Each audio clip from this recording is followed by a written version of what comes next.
So I wasn't actually going to make a video today, but I was going for one last walk around this woodland before I have to leave. And I stumbled across this amazing area, and I thought I'm going to have to do one more episode, if you like, of film and digital. So on this, I've just been comparing my film camera. So I always take my film camera away with me when I go traveling somewhere. And I just have a nifty 50 on there.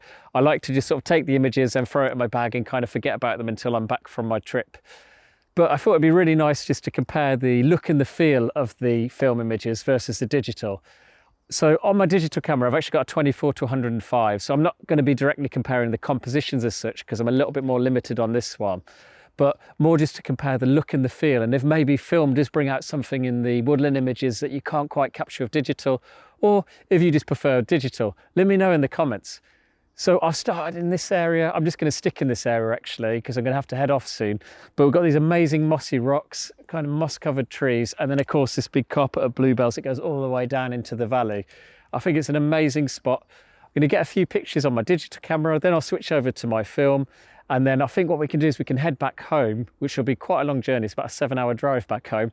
And then when these are developed, I can put them up and we can have a look through them together. And then I'd love to hear what you think in the comments, if you prefer the film and the look of that, or if you prefer the digital images. All right, let's see what we get.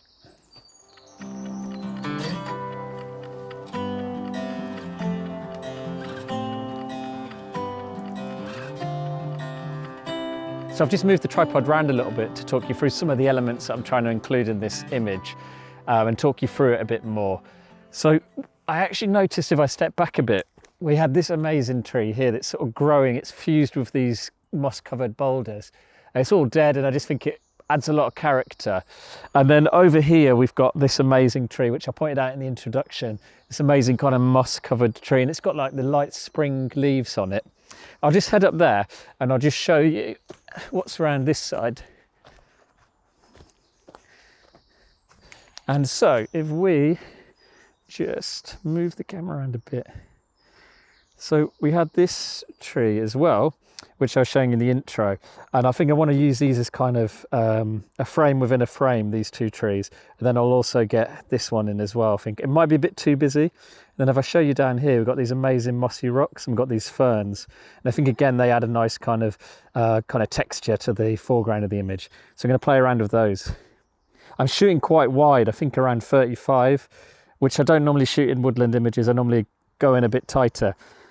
But there's just so much interesting foreground element and stuff all the way off into the background with all the bluebells that I'm going to try and get a bit more in and a bit more depth of field.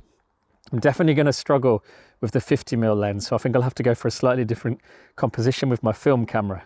So one thing I'm doing, or at least trying to do with my digital images, we've got this nice line from the moss covered boulder here, and I'm using that as kind of a subtle leading line down into the image, just in the foreground. Obviously also the colour and texture is amazing on it.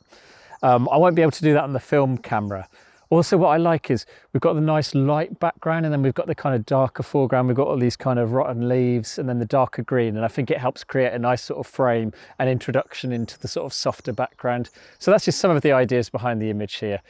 All right, I'm going to play around with it a bit more and then I'll switch over to my film camera. Okay, so I'm just setting up the film photography composition now.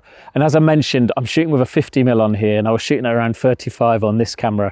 So the composition is going to be a little bit different. I've kind of cropped in a bit. And I'm just concentrating on those two trees, creating that frame within a frame to kind of frame the bluebell scene. I'll just try and show you one moment. Not sure how well this is going to work. Let's have a look. Okay, well that didn't work so well. I'll just do it like this.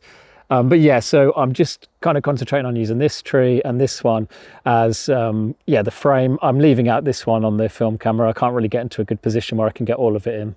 I will try. And then I really like these sort of trees here, this one, and then the fallen down one. I'm going to try and get those as sort of back mid-ground elements. And then obviously all the bluebells sweeping all the way off. Just shooting at f16 on here, I think, to try and get as much in focus as possible. Maybe also try one at f11. But yeah. Once I've got them developed, and then when I've headed back home, I can put the digital ones up on the computer and also the film ones, and we can compare the kind of feelings and the colours and things like that and see if maybe this has something that this doesn't. All right, I'm going to get shooting and see what I get. So for anyone who's interested who hadn't watched the previous video, I'm shooting on Fuji Superior Extra 400. I actually use this film just for when I'm traveling, and it's mainly for people and kind of travel photos, but I had it loaded in the camera, so that's what I'm using. And I'm shooting on a Canon AE1 program. I just love this camera. It's a great sort of put in your bag. You can really quickly get nice shots on it. I love the kind of feeling and the handling of it. Yeah, it's a lovely little camera.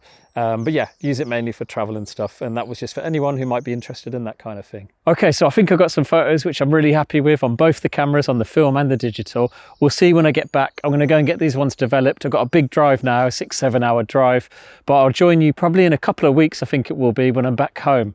So thank you so much for joining. If you've enjoyed this so far, I've done another video on film versus digital. Like I said, I'm just doing this for a bit of fun, just something a bit different, and just to compare the kind of look and feel and see if film brings out something that digital can't quite capture. But yeah, if you want to, I'll link that later on at the end of the video. You can check that one out as well. I might carry on doing these if people enjoy them. So let me know in the comments if it's something you'd like to see more of. All right, I'll see you back home.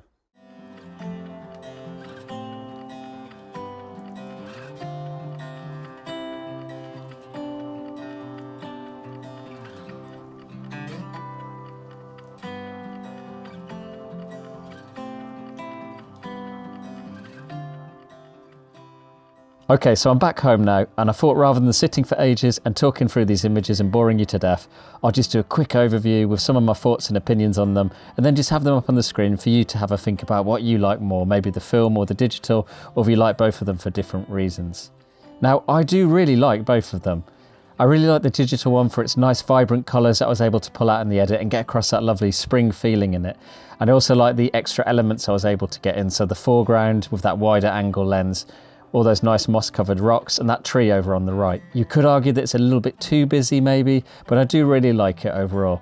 And I like the feeling I was able to get across in the edit, that nice kind of spring feeling by pulling out those greens a bit. And it definitely has a bit more detail to play around with, obviously. The film image I really love as well, but for a very different reason. It obviously has a very different tone to it than I went with my edit. Everything's a bit more subdued, a bit less vibrant. And I really like that green that Fuji film has. It has a really lovely green, but it's definitely a less cheerful looking image maybe. It has a very different feel to it. And I do really love that kind of organicness of the film. It really looks lovely, and I do think it really suits the woodlands. I've been really enjoying mixing film and digital together in the woodland photography, and I think I'm going to continue doing it. So I really hope you've enjoyed it too. I'd love to hear your own thoughts and opinions on these images and the mixture of film and digital. So feel free to get involved with the conversation in the comments. As always, thank you so much for watching, and I'll join you next time.